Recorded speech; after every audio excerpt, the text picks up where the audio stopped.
Hello, everyone. Welcome to Backyard Musings, broadcasting live. I'm in the backyard. Scott is still on the. I'm Steve. And I'm Scott, and I'm still in Scott's Utah. still on location. Yep. Yep. How you doing over there, Scott? Good. Everything's good. Yeah, kind of cool today, so it's nice. Good, good. Nice. Okay, Ukraine has taken the fight to Russia, and we're not talking solely drone warfare.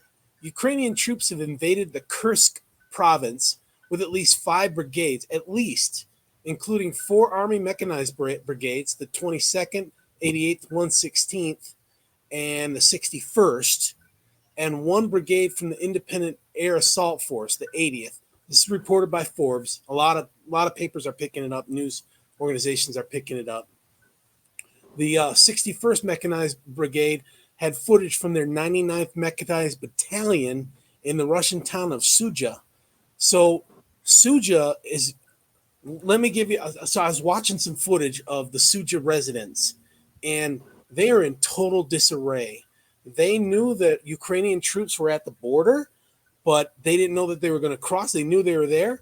Why didn't the Russian army know that they're there and counter uh, set up defensive positions? I'm not trying to be pro Russia. You're questioning. You're not second guessing. Right. I'm questioning their army intelligence. Why didn't they know? Right. And they've really, I mean, they've taken the town. It's crazy. And you can characterize everything that's going on as chaos, failure, and what's another word for it? I think those are the two. It's just complete chaos over there and failure by the army. And this town is close to the Ukrainian Russian border. Yeah, yeah, sure is. So instead of what we first heard or thought was that Ukraine was just trying to defend themselves, now they've gone a step farther, and they're trying to knock out some of the stuff. I mean, it's not like they haven't been. I mean, we talked about some of the Navy and aircraft that they've taken out, but now they're going on the offensive rather than defensive. Yeah, they're taking the fight to Russia.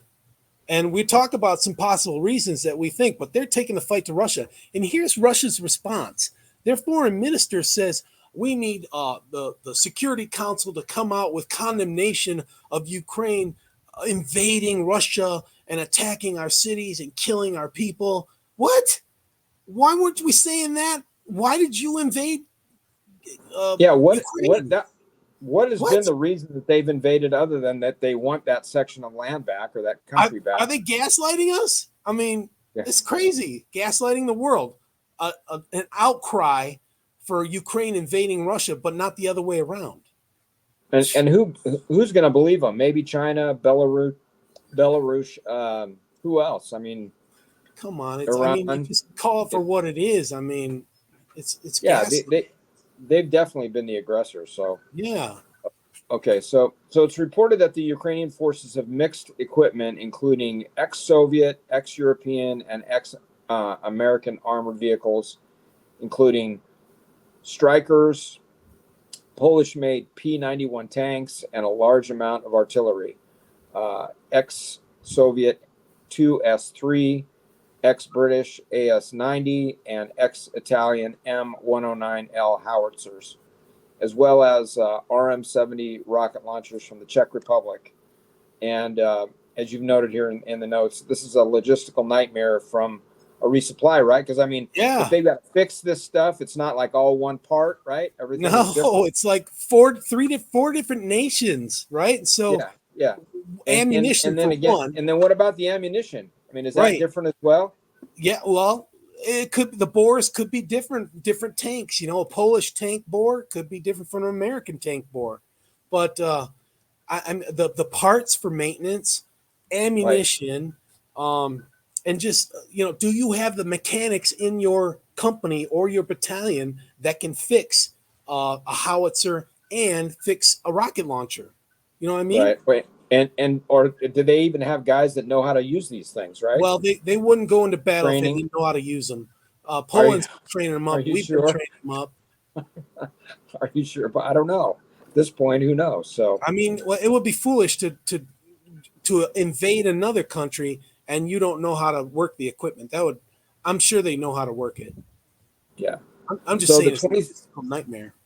yeah, the 27th Artillery Brigade is also in the fight because it's only Ukrainian force and fires American-made high mobility rocket system wheeled launchers, which can penetrate 50 miles into enemy territory. That's pretty Yeah, good. they're the So, only Ukrainian force, that 27th Artillery Brigade, that has that system. And since the system is there, we know that they're in the fight. artillery is preventing fresh Russian troops from reaching the battlefield, and as you note here, there's a reason why artillery is called king of the battles. Yeah, they're tearing them up as the recruits as the replacements are coming in to stop the Ukrainians. They're just smashing them with artillery. They're just, the Ford observers are just, okay, put it on this, put it on this. You know, This is a recipe for an uprising, right? I mean, these Russian people, they how much are they going to take of this? And well, and it's just funny. of It's the funny. It's funny you asked that because the show I was watching last night, the dude said that most Russians are in a bubble, right? They don't care and they don't want to know about Ukraine or Israel or anybody or North Korea. They don't care. They just care about their little village, what's going on locally.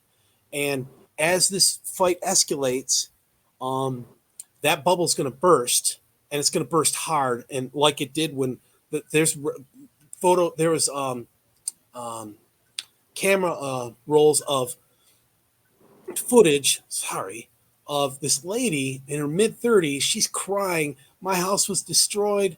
I left all the papers. I just left what was on my back, and I can't believe this is happening. And they live in a bubble. I was going to say that this war's been going on now, what, 2 years, right? Well, if you look at the original 2014 invasion of Crimea, that's 10 years now, and they took a Yeah, break. They took an yeah, armistice break until Trump was gone, and, and yeah. and then they So came is back in. so is the propaganda machine? I mean, maybe is it that good over there? Where they're, I mean, did they I, not report this stuff in the papers? I mean, do you not well, have I mean, cousins or relatives in these look towns that are getting look at how destroyed? big look at how big Russia is. Russia is huge. I'm sure that people in Moscow kind of know what's going on. And if you sent a son or a daughter that they've been conscripted, you sent them to war, you probably have an idea of what's going on. But everybody else, the people in Irkutsk or Kazakhstan, they probably don't know. They probably don't care. Wow. So Zelensky has publicly stated this is to restore justice and pressure Moscow forces. So we can think of three possible objectives based on this pressure and restoring justice. One, capture and hold Russian territory as a bargaining chip. Ukraine would need to keep supply lines open so as not to cut off the troops occupying Russia. This would be kind of difficult because Russian forces could envelop them and envelop that bulge and surround the Ukrainian forces in Russia. But Ukraine could still airdrop supplies. That might be tricky because Russians might be shooting them down. This would be kind of similar like the 101st Infantry Division in World War II defending Bastogne during the Battle of the Yeah. Bulge, I that love General those. Mikhailov claimed nuts to when the Germans wanted him to surrender. Nuts. Yeah. Yeah. That was his response. I love that. That was the best part of that movie. Number two, Ukraine wants to capture Kursk nuclear power plant to use it as leverage and force the Russians to withdraw from the, oh boy, Zephyr, Zaporizhia. Zaporizhia Zaporizhia. power plant. Yeah, so we saw photos of the Zaporizhia power plant recently, like yesterday. There was black smoke billowing from one of the cooling towers, and it was reported that it was tires put on fire. How irresponsible is that? That's crazy. Yeah. I mean, Yeah. Well, it you're just is. asking for provocation. So it could be like Yeah. a switch. You give us our power plant back, we'll give you your power plant back.